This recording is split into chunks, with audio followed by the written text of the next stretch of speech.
ये हिजरत का दूसरा साल है। मदीना की हवाएं एक नए हुक्म की मुंतजिर हैं।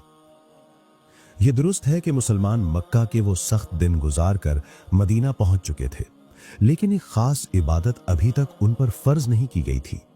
एक ऐसी इबादत जो उनकी रूह को मुकम्मल तौर पर पाक कर दे और उन्हें ज़ब्ते नफ्स के आखिरी इम्तिहान से गुजार दे। आज हम इसी अजीम तारीख के बारे में बात करेंगे। हम सीखेंगे कि किस तरह मरहलावार अल्लाह रब्बुल आलमीन ने इस उम्मत पर रमज़ान के रोज़े फ़र्ज फरमाए। वो तारीखी आयत कैसे नाजिल हुई और रमज़ान के फ़र्ज होने से पहले सहाबाए कराम रदियल्लाहु अन्हुम किस तरह रोज़े रखते थे। आज हम तारीख के सुनहरे बाब को खोलेंगे, मुकम्मल मुस्तनद दलाइल की रोशनी में।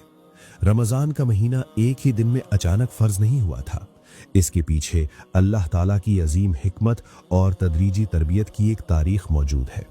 अगर हम इमाम बुखारी और इमाम मुस्लिम रहमहुल्लाह की बयान करदा अहादीस का तज्जिया करें तो हमें नजर आता है कि रोज़े का हुक्म उम्मत मुहम्मदिया सल्लल्लाहु अलैहि वसल्लम पर चंद बुनियादी मराहिल में कायम किया गया। इब्तिदाए आफरीनिश से ही अल्लाह ताला ने इंसान को तज़किया नफ्स का रास्ता दिखाना चाहा। रोज़ा या सियाम इस तज़किए का एक बुनियादी जरिया था।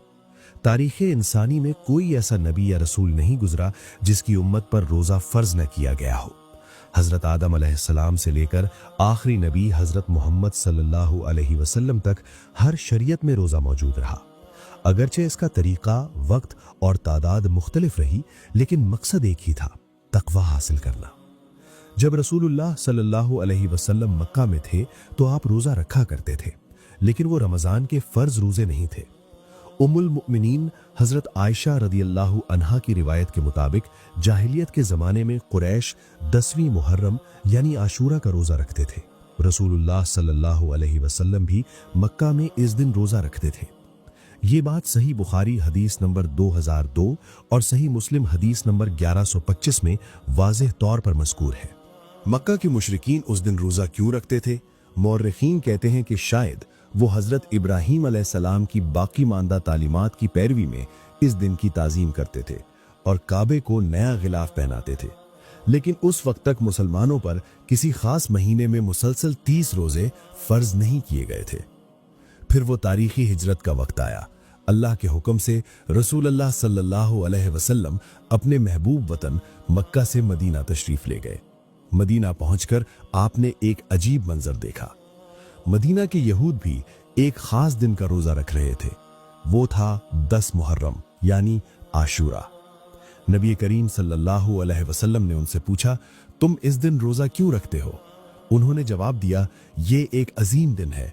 इस दिन अल्लाह ने मूसा अलैहिस्सलाम और बनी इसराइल को फ़िरौन के जुल्म से नजात दी और फ़िरौन को उसके लश्कर समेत दरिया में गर्क कर दिया। शुक्राने के तौर पर मूसा अलैहिस्सलाम इस दिन रोज़ा रखते थे, लिहाजा हम भी उनकी पैरवी में रोज़ा रखते हैं। ये सुनकर रसूल अल्लाह सल्लल्लाहु अलैहि वसल्लम ने फरमाया, मूसा अलैहिस्सलाम की पैरवी का तुमसे ज़्यादा हकदार मैं हूँ। फिर आपने खुद भी आशूरा का रोज़ा रखा और सहाबा को भी उसका हुक्म दिया। ये वाक़या सही बुखारी हदीस नंबर 2004 में तफसील से बयान हुआ है। बाज़ रिवायात के मुताबिक आशूरा का रोज़ा उस वक्त बहुत अहम और मुअक्कद था, लेकिन अक्सर उलमा के नज़दीक वो फ़र्ज नहीं बल्कि मुअक्कद सुन्नत था। रमज़ान के फ़र्ज होने के बाद ये नफली बन गया। सहाबाए कराम इस रोज़े को बहुत संजीदगी से लेते थे। वो अपने छोटे बच्चों को भी रोज़ा रखने की तरबियत देते। अगर बच्चे भूख महसूस करते तो उन्हें खिलौनों से बहलाते, यहाँ तक कि इफ्तार का वक्त हो जाता। इस तरह मदीना के मुआशरे में सब्र और ज़ब्ते नफ्स की आदत आहिस्ता आहिस्ता पैदा होने लगी। उस वक्त तक रमज़ान के रोज़े फ़र्ज नहीं हुए थे। सहाबा हर महीने 3 रोज़े रखते थे, जिन्हें अय्याम 20 कहा जाता है, यानी हर कमरी महीने की 13, 14 और 15 तारीख के रोज़े। इसके साथ आशूरा का रोज़ा भी था। ये उम्मत मुहम्मदिया की इब्तदाई तरबियती मरहला था। वक्त गुजरता गया, हिजरत का दूसरा साल आया। मुसलमानों के दिलों में एक गहरी ख्वाहिश थी। वो देखते थे कि यहूद और नसारा अपने अपने तरीके से इबादत करते हैं, लेकिन उम्मत मुहम्मदिया के लिए एक मुनफरिद और बावकार इबादत का मुकम्मल निज़ाम अभी नाजिल नहीं हुआ था।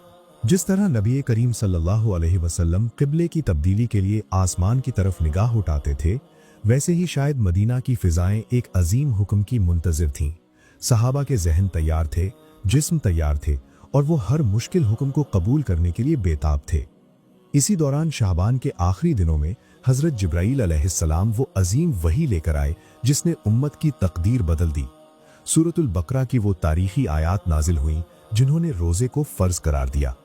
अल्लाह ताला ने फरमाया, ए ईमान वालो, तुम पर रोजे फर्ज किए गए जैसे तुमसे पहले लोगों पर फर्ज किए गए थे ताकि तुम तकवा हासिल करो। सूरतुल बकरा आयत 183 के जरिए अल्लाह ताला ने इब्तदा ही में सख्त हुक्म मुसल्लत नहीं किया, बल्कि मोहब्बत भरे अंदाज में बताया कि ये इबादत नहीं बल्कि साबिका उम्मतों पर भी फर्ज थी।